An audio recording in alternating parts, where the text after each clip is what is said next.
তো গাইস, আমি একটু শীতল পড়েছি কারণ আমার একটা শুটিং ছিল, কিন্তু আমি এখন এডিট করিনি, আমি সেভ করে রেখেছি।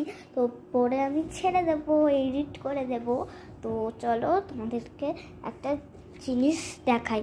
আর একটা আমি চমকে গেছি, মানে দুপুরবেলা তো আমি একা আছি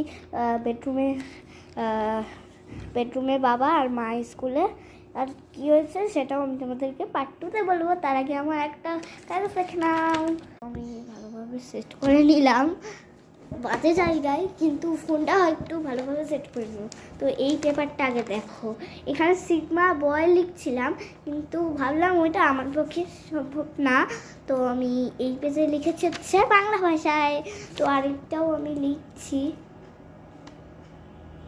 তো এই দেখো, তা মানে একটা আমি রেডি করছি কম্পিউটার দেখে রেখে, মানে আমারই ভিডিও, ইউটিউব চ্যানেল, আমার ইউটিউব চ্যানেল কম্পিউটারে খুললাম, তারপরে প্রেমের জোবানে ওইটা লিখছিলাম।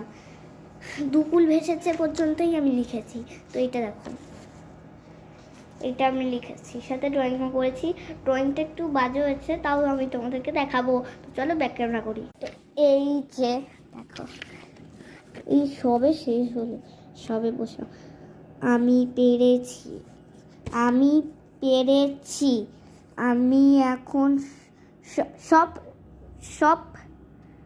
সবচেয়েটাই লেখা। আমি এখন না, সবচেয়েটা হবে না। আমি পেরেছি, আমি এখন পৃথিবীর সব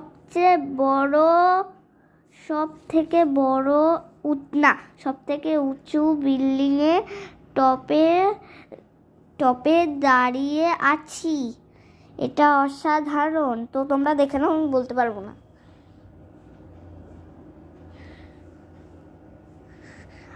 এতক্ষণে নিশ্চয়ই পড়া হয়ে গেছে, না হলে তোমরা একটু স্টপ করে দেখে নিতে পারো। আর আমি ড্রয়িং দেখাচ্ছি, ভয় লাগছে। এবারে প্রেমের জোবানের গানটা আমি তোমাদেরকে দেখিয়ে দিই, এবং কত পর্যন্ত লিখেছি সেটাও বলে দিই, আর ঘড়িও দেখিয়ে দিই এখন কটা বাজে, দুপুর কটা বাজে। আমাকে সারপ্রাইজ দেবো যে আমি দেখে লিখিনি, আমি একা একা মানান করে লিখেছি। এই দেখো।